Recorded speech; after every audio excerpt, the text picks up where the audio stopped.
Hello everyone, मैं मिथुन सिंह स्वागत करता हूं आप सभी का। आशा करता हूं आप सभी बहुत अच्छे होंगे। झारखंड माध्यमिक आचार्य 2025 के बारे में बात करेंगे। राजनीतिक विज्ञान का सिलेबस क्या है इसके बारे में बात करेंगे। मुझे पता है बहुत सारे बच्चे ऐसे हैं जिनका राजनीतिक विज्ञान या फिर पॉलिटिकल साइंस नहीं है, तो आप नीचे कमेंट करके अपने पेपर का नाम लिख देंगे ताकि उसके ऊपर सिलेबस की वीडियो बन सके। ये तो भी पहली सूचना। दूसरी सूचना ये है कि हम लोग इसको जो है डिटेल में देखेंगे कि कौन कौन से टॉपिक पे जो है क्वेश्चन पूछा जाने वाला है। ये तो भी टॉपिक वाइज सिलेबस डिस्कस कर दूंगा मैं। दूसरी बात, अगर आपको जो है बुक प्लेलिस्ट चाहिए कि बुक के लिए जो है कौन कौन से बुक को देखा जाए, कि किन बुक को पढ़ा जाए, तो नीचे कमेंट करके बुक लिख दीजिएगा, तो आपके लिए एक डेडिकेटेड वीडियो मैं बुक की बना दूंगा। इससे आपका काम चल जाएगा। जो सबसे तीसरी इंपॉर्टेंट वाली बात यह है कि आप हमारे साथ व्हाट्सएप पे जुड़ जाए। व्हाट्सएप चैनल का लिंक आपको डिस्क्रिप्शन बॉक्स में और कमेंट सेक्शन में मैं दे दूंगा। तो जिनका पॉलिटिकल साइंस है एक जगह पे जुड़ जाए, बाकी मैं बीच बीच में जो है ग्रुप ओपन करूंगा, आप डिस्कस भी आपस में कर सकते हैं। तो चलिए देखते हैं झारखंड माध्यमिक आचार्य 2025 के सिलेबस को। और 25 साल के बाद फाइनली इस तरह के सब्जेक्ट की जो है बहाली शुरू हो रही है। पेपर आपका 2 खंड में बटा हुआ है। सिलेबस जो है आपका पेपर 1 और 2 में बटा हुआ है, और टॉपिक वाइज सिलेबस आपको देख लेना है। पेपर 2 से जो है आपका जो भी बोले आप मेरिट बनेगा, और पेपर 1 से जो है आपको क्वालिफाइंग नेचर का है, तो उसे आपको पास तो करना ही पड़ेगा। ठीक है, 107 पेज की ये पीडीएफ है। पीडीएफ मैंने टेलीग्राम पे आप लोगों के लिए पहले से ही अपलोड कर दी है। आप वहां से उसे जो है देख सकते हैं, चेकआउट कर सकते हैं। यहाँ से आपको सिलेबस दिख रहा होगा पॉलिटिकल साइंस का। यहाँ से आप देख पाएंगे सेकेंडरी आचार्य सिलेबस पॉलिटिकल साइंस। याद रखिएगा सिलेबस इंग्लिश में है। डोंट वरी, मैं आपको हिंदी में समझाता जाऊँगा। आप देखिए पढ़ने का तरीका क्या है। सिलेबस को सबसे पहले प्रिंट करा लीजिए। आई रिपीट, मुझे नहीं पता कितने लोग मेरी बात को मानेंगे, मगर अगर एक भी इंसान मेरी बात को मानकर अच्छे से पढ़ता है, सिलेक्शन उसका तय है। सबसे पहले क्या कर लें, इस सिलेबस का प्रिंट आउट लें, टेबल के पास एक चिपकाएं, और एक हार्ड कॉपी जो है आप अपने पास रख ले। ठीक है, और जैसे ही आप पढ़ते जाओगे ना, उसको जो है क्या करते जाओ, काटते जाओ। देखो, जैसे कि मैं बताता हूँ, जैसे कि आप जो है पॉलिटिकल थ्योरी पढ़ रहे हो और आपने मीनिंग, नेचर, सिग्निफिकेंस पढ़ लिया, इसके काट को खत्म कर दो। इसे इस तरह से आपका सब कुछ खत्म हो जाना चाहिए। ऐसे ऐसे पढ़ाई करो, आपको मोटिवेशन मिलेगी। ठीक है जी, तो सबसे पहले सिलेबस में देखिए पॉलिटिकल थ्योरी पढ़ना है कि पॉलिटिकल थ्योरी का मीनिंग क्या है, नेचर क्या है, सिग्निफिकेंस क्या है, स्टेटस क्या है। इसके अलावा लिबर्टी, इक्वालिटी, जस्टिस, राइट और सॉवरेनिटी आपको पढ़ लेना है। मैं आपको बताऊं, संविधान की जो प्रस्तावना है, preamble of a constitution of India, उसे पढ़ लें, वहां से क्वेश्चन बनेगा। बाकी वहां से मैं एक वीडियो भी बनाने वाला हूं इस पे, ताकि आपका कुछ जो है बेनिफिट हो जाए। आगे देखिए, normative theory and the empirical theory, यहाँ से सवाल बनेगा। बिहेवियरिज्म एंड पोस्ट बिहेवियरिज्म के लिए जो है सवाल बन जाएगा आपका।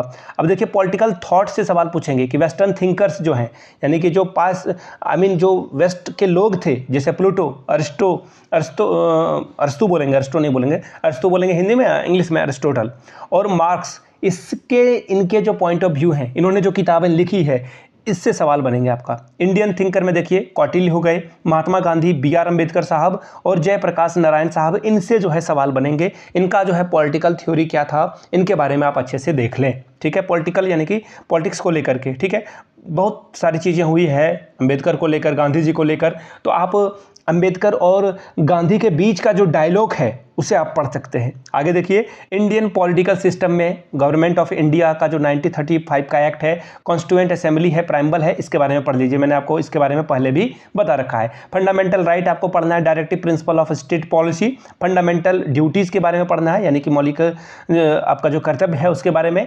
इंडियन फेडरलिज्म, सेंट्रल और स्टेट का जो रिलेशन है उसके बारे में। एग्जीक्यूटिव, जिसमें यूनियन और स्टेट दोनों को पढ़ना है। लेजिस्लेचर क्या है, जुडिशरी क्या है, सुप्रीम कोर्ट, हाई कोर्ट के जज की एज क्या होती है, उनकी उम्र सीमा, रिटायरमेंट का क्या होता है, सैलरी कितनी मिलती है, क्या पावर है, और जो जज की है वो जो है नियुक्ति कैसे होती है। इस तरह के सवाल आपसे पूछ लिए जाएंगे। इलेक्शन कमीशन और नीति आयोग के बारे में पढ़ना है। लोकल सेल्फ गवर्नमेंट के बारे में, यानी कि पंचायत के बारे में आपको पढ़ लेना है। Amendment process of Indian constitution, ये जो सब कुछ आपको दिख रहा है ना, आप क्लास 10th में और 9th के जो है बुक को सबसे पहले पढ़ लें। आपका जो सब कुछ कॉन्सेप्ट है ना, वो 100% क्लियर हो जाएगा। एनसीईआरटी को पढ़ लें, उससे बेहतर कुछ नहीं मिलने वाला है। बाकी इंटरनेशनल पॉलिटिक्स में आपको इंटरनेशनल पॉलिटिक्स और इसका जो अप्रोच है, इसकी जो अवधारणा है, उसके बारे में आपको पढ़ना है। इंडियन फॉरेन पॉलिसी, इंडिया का जो जियो पॉलिटिक्स है उसके बारे में आपको पढ़ना है।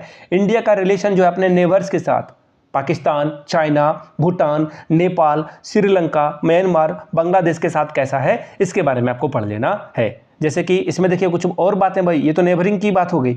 यूएसए के साथ कैसा है, रसिया के साथ कैसा है, चाइना के साथ कैसा है, ये जॉइंट कंट्री है, अमेरिका, रसिया और चाइना, इनके साथ भारत का रिलेशन कैसा है। ऑब्वियसली रसिया के साथ सबसे है थिक एंड थिन में जो है रसिया हमेशा इंडिया के साथ रहा है।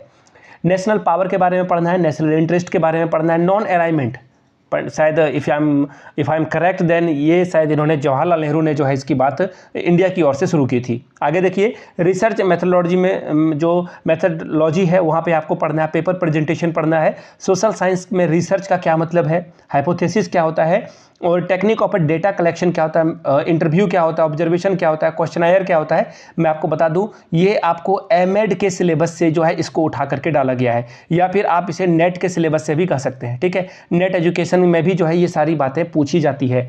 रिपोर्ट राइटिंग क्या है, प्रोजेक्ट डिसर्टेशन क्या है, मेथोडोलॉजी ऑफ सोशल साइंस क्या है, ये आपको वहाँ से मिलेगा, तो उसके लिए वहाँ से आप देख लीजिएगा। ठीक है, सिलेबस बहुत सोच समझ कर बनाया गया है। पॉलिटिकल सोशियोलॉजी के बारे में आपको पूछा जाएगा, जिसमें कि सोशलाइजेशन क्या है, पॉलिटिकल कल्चर क्या है, लाइट क्या है, मॉडर्नाइजेशन क्या है, इसके बारे में आपको पढ़ना है।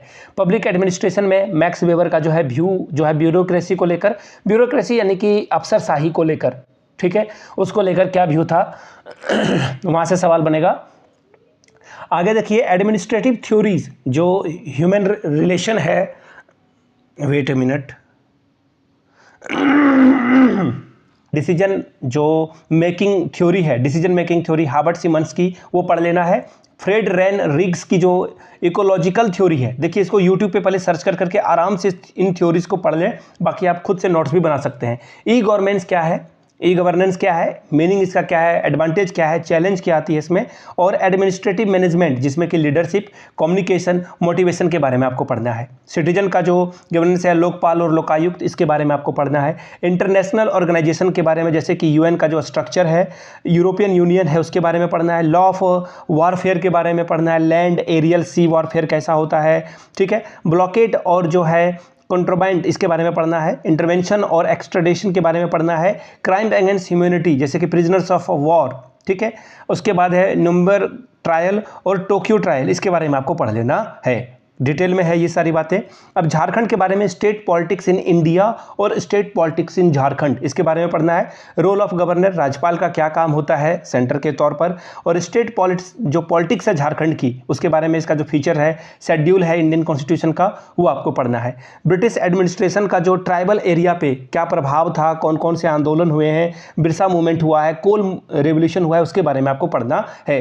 Circumstances leading to separation of Jharkhand from Bihar, Bihar से झारखंड अलग हुआ, उसमें किन किन लोगों की जो है भूमिका रही थी, उसके बारे में आपको पढ़ना है। ठीक है, हिंदी में भी ये जो है दे दिया गया है आपको, हिंदी में भी पढ़ लीजिए। ठीक है, ये रहा आखिरी वाला जो है पढ़ देता हूं मैं।